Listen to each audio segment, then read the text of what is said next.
Hi குட்டீஸ், எல்லாரும் எப்படி இருக்கீங்க? வாங்க வீடியோக்குள்ள போலாம். இன்னைக்கு நம்ம என்ன செய்ய போறோம்னா நெத்திலி கருவாடை வச்சு நெத்திலி ஃப்ரையும் நெத்திலி குழம்பும் தான் செய்ய போறோம். இப்போ வாங்க அது எப்படி செய்யறதுன்னு பார்க்கலாம். நம்ம கருவாட்டு குழம்புக்கு மசாலா ரெடி பண்ணிக்கலாம். ஃபர்ஸ்ட் அடுப்பை பற்ற வச்சு அதில் ஒரு மண்சட்டியை வச்சு கொஞ்சமா எண்ணெய் ஊற்றிக்கலாம். இப்போ கட் பண்ணி வச்சிருக்க வெங்காயத்தையும் தக்காளியும் கொஞ்சம் கொஞ்சமா போட்டுக்கலாம். இப்போ அதை நல்லா கிளறி விட்டுக்கலாம்.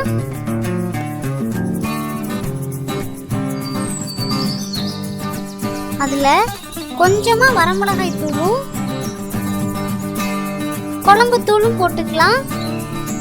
அது கூடவே மல்லித்தூள் கொஞ்சம், மஞ்சள் தூள் கொஞ்சம், அப்புறமா உப்பு போட்டுக்கலாம். இப்போ அதை நல்லா கிளறி விட்டுக்கலாம். இப்போ மசாலா ரெடி ஆயிருச்சு. அதை கீழே இறக்கி வச்சுக்கலாம். அதை கீழே இறக்கி வச்சு கொதிச்சுக்கிட்டே இருக்கு. இப்போ அடுப்புல மண்சட்டி வச்சுக்கலாம். மண்சட்டி நல்லா காஞ்சிருச்சு. அதுல கொஞ்சமா எண்ணெய் ஊத்திக்கிறேன். இப்போ எண்ணெயும் காஞ்சிருச்சு. அதுல நான் கடுகு போட்டுக்கிறேன். இப்போ கடுகும் வெடிஞ்சிருச்சு. இப்போ நான் கருவேப்பிலையை போட்டுக்கிறேன். இப்போ அதுல பொடி பொடியா கட் பண்ணி வச்சிருக்க வெங்காயத்தையும் தக்காளியும் போட்டு நல்லா கிளறி விட்டுக்கிறேன்.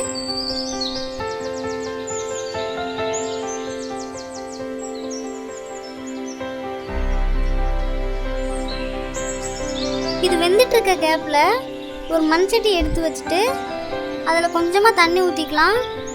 இப்போ நெத்திலி கருவாடை அதில் போட்டு நல்லா கழுவி வச்சுக்கலாம்.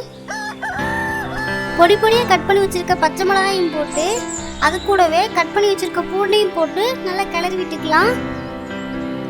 இப்போ கழுவி வச்சிருக்க நெத்திலி கருவாடை எல்லாத்தையும் எடுத்து அதில் போட்டு நல்லா கிளறி விட்டுக்கலாம்.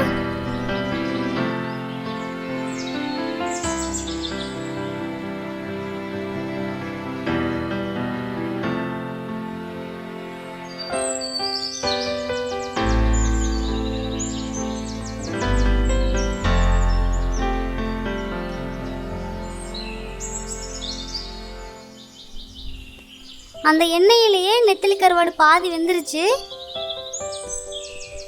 கொஞ்சமாக மல்லித்தூள் போட்டுட்டு அது கூடவே கொஞ்சம் பெப்பரையும் போட்டுக்கலாம்.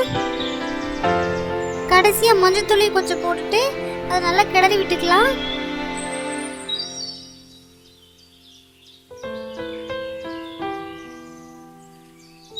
இப்போ அதில் குழம்புத்தூள் 2 ஸ்பூன் போட்டுட்டு கொஞ்சமா வரமிளகாய் தூளும் போட்டுக்கலாம். கடைசியா உப்பு போட்டுட்டு அதை நல்லா கிளறி விட்டுக்கலாம்.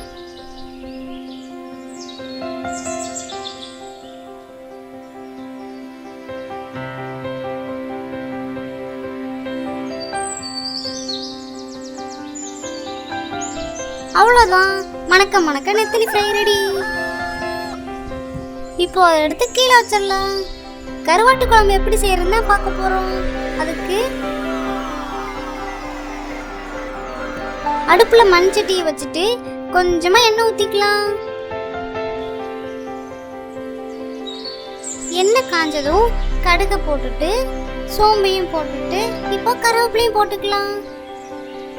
இப்போ அது எல்லாமே புரிஞ்சிருச்சு. நான் கத்திரிக்காயை பீஸ் பீஸா கட் பண்ணி தண்ணியில போட்டிருந்தேன். இப்போ அதை எடுத்து போட்டுட்டு அதை நல்லா கிளறி விட்டுக்கலாம். நம்ம மசாலா ரெடி பண்ணியிருந்தோம்ல, அதை அரைச்சி வச்சிருந்தேன். இப்போ அதை இதில் போட்டுக்கலாம். அதை நல்லா கிளறி விட்டுக்கலாம். திருகி வச்ச தேங்காய் இதில் போட்டு நல்லா கிளறி விட்டுக்கலாம் ப்ளீஸ்.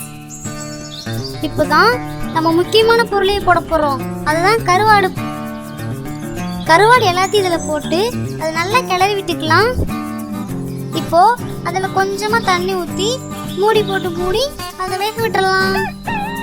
இப்போ கருவாடெல்லாம் வெந்து குழம்பு ரெடி ஆயிடுச்சு. அதை இறக்கி வச்சிடலாம். இறக்கி வச்சதுக்கப்புறமும் அது எவ்வளோ வேகமாக கொதிக்குதுன்னு பார்த்தீங்களா குட்டீஸ்? அதை ஒரு கிளறி விட்டுக்கலாம். இப்போ டேஸ்ட் பார்க்கறதுக்கான நேரம் வந்துருச்சு குட்டீஸ்.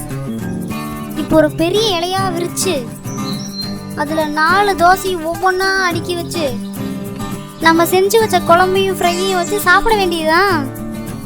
ஓகே குட்டீஸ், நீங்களும் இதே மாதிரி வீட்டை ட்ரை பண்ணி பாருங்க. Okay bye.